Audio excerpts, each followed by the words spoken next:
Hey everybody, QuestWise here, and if you watch the channel, you know I'm a big comic book fan. I've loved reading comics and collecting comics and interacting with the comic book world since I was very young, and it's always been a part of my hobby career, as it were. And I've played a lot of different games that are based upon superheroes by comic books, and some of my favorites right now, like my all-time favorite game right now is Marvel Champions, the card game.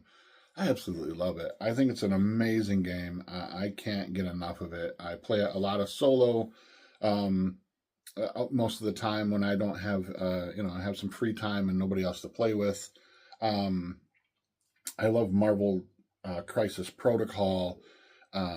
Anything that's sort of comic book theme, and this is a game that I want to talk about today that I never thought that I would be talking about on this channel, but I've become really excited about it.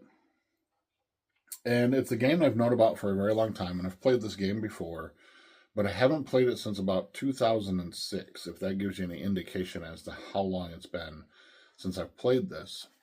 But it's been sort of nibbling at the back of my brain for a very long time. And it's and mostly because there's a lot of great content out there for it right now. This game's been around for a very long time.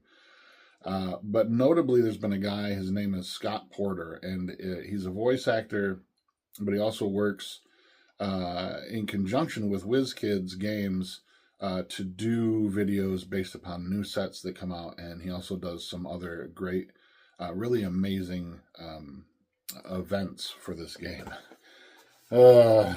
And this game is HeroClix. All right, I can see you through the little thing. This is HeroClix, and many of you might know about this game, and many of you might not have ever heard of it, but it's put out by WizKids, and WizKids has been around for a very long time. They've done a lot of stuff. They do a lot of D&D miniatures, if you're interested in any of that sort of aspect of gaming.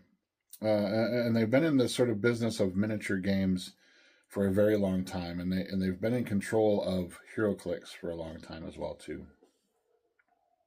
I didn't realize just how much the game had evolved, and I hadn't really realized just how massive the player base is for this, the fan base for HeroClix is, and I love watching Scott Porter's unboxing videos because he's such a wealth of knowledge, and I really started to watch his video series because I wanted to learn more about comics. I don't think there's a comic out there that he has not read, and he's very, very well versed in Marvel and DC and all of those. So I watched it mainly for the lore, for him talking about the characters and the storylines and such. But while doing so, I kind of got hooked a little bit into maybe looking at HeroClix. Now, back when I played it in 2006, the game was okay. It was just okay.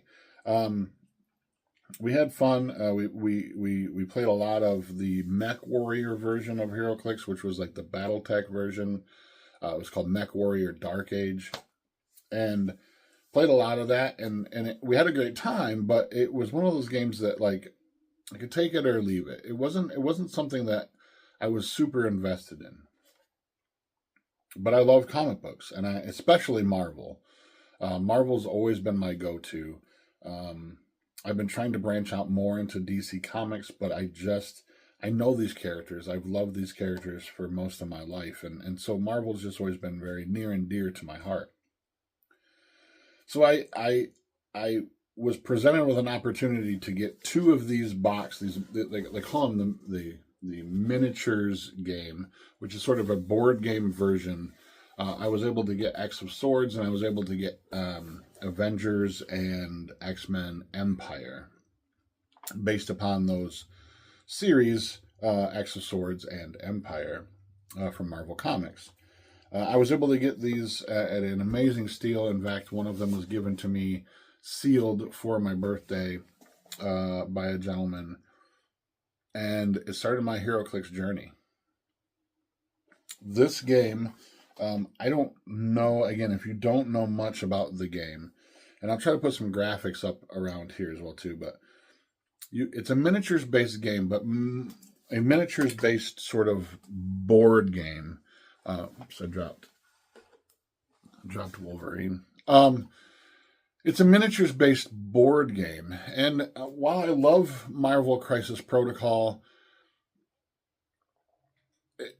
in the fact that it's sort of a tabletop miniatures game, kind of a war game style, I found, and I thought, because I love that game as far as a miniature skirmish game goes, that I wouldn't really appreciate HeroClix, that it was just another game that you're playing on a paper mat or a board or whatever.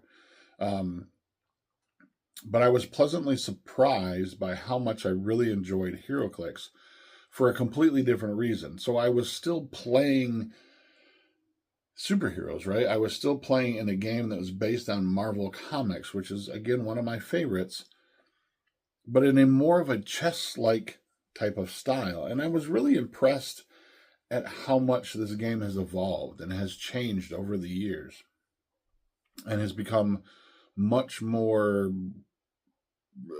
beefy, I guess is the right word for it. There's a lot more content for it now. There's a lot more depth to the game, and I'll talk about this in a minute.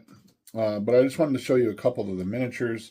So if you don't know anything about HeroClix, they are pre-painted miniatures that you get in booster packs or play-at-home kits. There's a lot of different ways to get them. But attached to the miniature are these dials, and I'll put a graphic up here of what I'm talking about. But they are clickable dials with all your stats right on the dial itself. So whenever you take, all your stats are here, but whenever you take damage, you'll click the dial and your stats will change. They'll either go lower. In some cases, they might go higher. For instance, like the Incredible Hulk starts off kind of weak, but as he gets more and more damage, as you make him angrier, he becomes more and more powerful. So here I have Human Torch, again, made out of clear, like a plastic, painted up with some washes. And then here we have Wolverine. Now, here's the thing, and this is the reason why I wasn't sure about HeroClix. These are pre-painted miniatures. I've always had this sort of like abhorrence towards pre-painted miniatures because they're never really that great. And it's only because I'm a miniature painter myself, and I prefer, and I don't want to toot my own horn. I think I'm okay at miniature painting. There are many people out there who are much, much better than I am at painting miniatures. But I enjoy painting miniatures, and a lot of times when you get pre-painted miniatures, they're not great. They're not awesome. These are batch painted, right? These are painted in a factory. I'm sure they're hand painted. Maybe, I don't know how they're done, but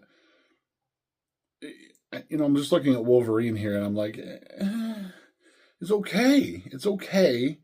They're tabletop level paint jobs, right? And by that, what I mean is that when they're, at arm's length on a tabletop, they're pretty good. But when you look at them up close, there are some obvious, these are mass-produced, pre-painted miniatures. And I thought that was going to hamper my enjoyment of the game, and it really hasn't. This game is amazing. And like I said, it's very chess-like in its feel. And what I mean by that is that you're playing on a grid.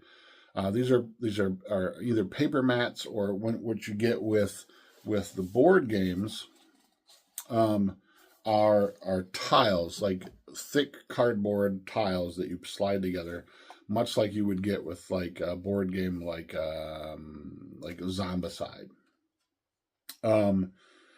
And so they have like stuff printed on them, terrain and areas and stuff, and they have colors representing things like impassable terrain or elevated terrain, and with squares across the entire thing, like a grid, and it becomes very much like a chess match in that you have your team of characters and you're trying to, you're basically pairing off against an opponent, and each of one of these characters has interactions with other characters and becomes very much again like a chess match in that certain players can move in, certain characters can move in a certain way. Some of them might have special abilities like sidestep that allow you to move 2 squares for free. You have the ability sometimes to take somebody with you and carry them with you, especially if you're larger. You have like super strength. You can pick someone up and carry them with you. They have abilities like running shot where they're able to move a number of squares and then attack somebody at range. So it has a very chess-like feel, but this, I showed you this earlier, this is called the Powers and Abilities card, and it is a sort of like accordion folded list of all the abilities that are available in the game, and they're broken down by each part of the dial. So for instance, speed, inside you have your attack powers, your defense powers, and this is a nice reference. Each of the figures now comes with a card that shows you their entire dial so that you don't have to try to guess or try to remember what's on their dial. And you can kind of look ahead and be like, okay, if I take this many clicks of damage, I'm going to unlock probability control or leadership or whatever it might be. So there's a lot of really cool aspects to this game as far as like the depth of how the game plays. And for those of you out there who are watching and are big HeroClix fans and are players, you'll notice that this is an older set, and you'll probably be in the comments saying, hey, you need to get the new Spider-Man Beyond Amazing set because it has the 2024 rules and things have changed. I get it. I've heard it. I've looked. I've researched. I've joined Facebook groups. I've done a lot of reading. And I know that the rules have changed since this edition came out, since this sort of X of Swords and Empire have come out. But my days of playing competitively are over, and we're just looking for a game that's fun to play. And we want very narrative-based games that are just enjoyable to sit down and play. So that's why we're still using some of these older cards. Eventually we'll upgrade, and we have downloaded the rules, and so there are aspects of it that we're incorporating in our gameplay. But so please don't beat me up in the comments about my old Powers and Abilities card and my old game set. What's also really cool about HeroClix is that there's various modes of play. It's much like Magic the Gathering, right? You have Pauper play, you have Commander, you have Standard play, you have all these different modes, these different ways to play and interact with the game. HeroClix is much the same way, right? There is a version called Golden Age, which allows you to use any of the figures from across the spectrum as far back as the game goes. There's also the very standard game, which is, the most competitive and most recent stuff that's available for tournament play in the current sort of meta of the game as it stands. There's Silver Age, which there are some characters that are not allowed, but allows you a much wider berth of characters that you can pick from your collection if you've had HeroClix for a long time, or if you get online and buy a bunch of miniatures that maybe are older. Still allows you to play with those things. There's also a sort of pauper type thing. In Magic, there's a mode of play called Pauper, and it's using only commons and uncommons to build a deck, right? It's the cheap stuff. In HeroClix, it's called pulp. It's allowing you to use commons and uncommons figures.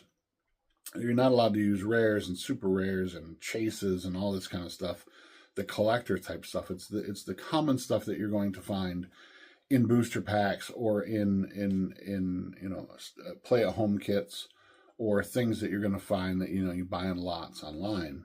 And it allows you to get into the game and play without having to worry about these excessively powerful characters. And there's really cool stuff out there. But if you're a collector, HeroClix offers a really cool aspect of that. You have these sort of booster packs of 5 miniatures that can be bought individually, or you can buy them as a brick, which I believe, if I remember right, is 10 booster packs. And has anywhere from common figures, uncommon figures, rares, ultra rares, and then they have chase figures, which are very specific to the set that they're in, and they're very powerful characters, very expensive characters. What I've found about HeroClix that's really interesting is that while there's a great fan base for it, there's a very big player base out there for it that's sort of like in the shadows. It's kind of weird. Like, it's not like, oh, I play Magic. It's like, oh, I play HeroClix, and people are like, what the hell is HeroClix, right? It's kind of a weird, shadowy group. I kind of gather. It's not very forefront. Like, I play Dungeons and Dragons, or I play Magic the Gathering. It's sort of, and it's not really a niche thing, but it's definitely kind of a shadowy group. But there's a group of players out there, and it's really nice. But what I've found is that as these sets sort of get older, as they sort of feed out of the meta, out of the standard mode of play, what happens is those older figures get very cheap. And you can buy lots of them online, some of the older figures, for a very reasonable price. And I find that's really kind of a nice way for new players to get into the game. You can buy the new stuff if you want. And there's people who are competing for chase figures out of the new set, and they're charging, a couple $100 for this particular figure. But if you wait a year, that same figure becomes like,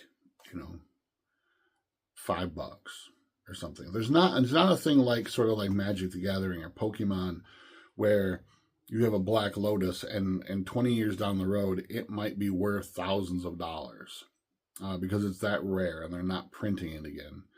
The other kind of downside to this game, and I don't want to call it a downside, but I get it. It's a cost-effective way.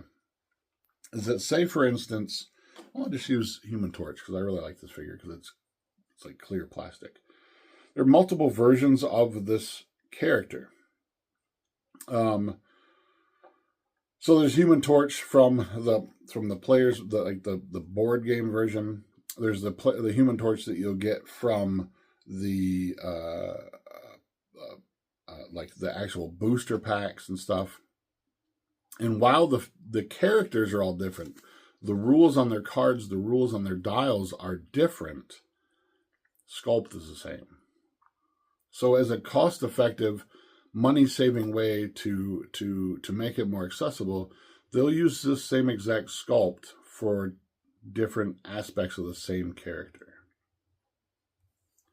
It is what it is, and I get it. I understand why, and I found that characters that are commons like Wolverine, while he looks really cool, when you get him up close, you can see some of the like the paint is kind of sloppy, the sculpt is a little weird. Sometimes they lean back on the base because they're plastic. The commons tend to be a lot less detailed than, say, the rares and, say, the chases. The chase figures are painted really well because there's a lot less of them to do or mass produce. So there's a lot of aspects of this game that I love and I really find interesting, and I think the gameplay itself is what I find really intriguing in that weird chess-like aspect of things. And I'll do some more videos in the future on how the powers and abilities cards work, how the gameplay looks, what it looks like when you're actually playing at a table. But there's aspects of the game I really love, and some aspects that I'm like, Human Torch, the figure is really, really awesome. But there are others that are like they're kind of subpar. They're okay. They're playable. And it's really more about sort of like playing the game than it is really the figures that's important to this aspect of things. The collectability of it's really right there. So if you're a big fan of like Magic and collectible games, HeroClix has it. If you're a fan of very sort of in-depth thinking, puzzle-type chess-like games, HeroClix is the game for you. If you want a game that's very much about the artistic spread of the battlefield and the way that the game looks on the table, maybe Marvel Crisis Protocol. Maybe HeroClix is not quite the way for you. But I highly encourage you to go check out HeroClix, whether it be you're a DC fan or you're a Marvel fan.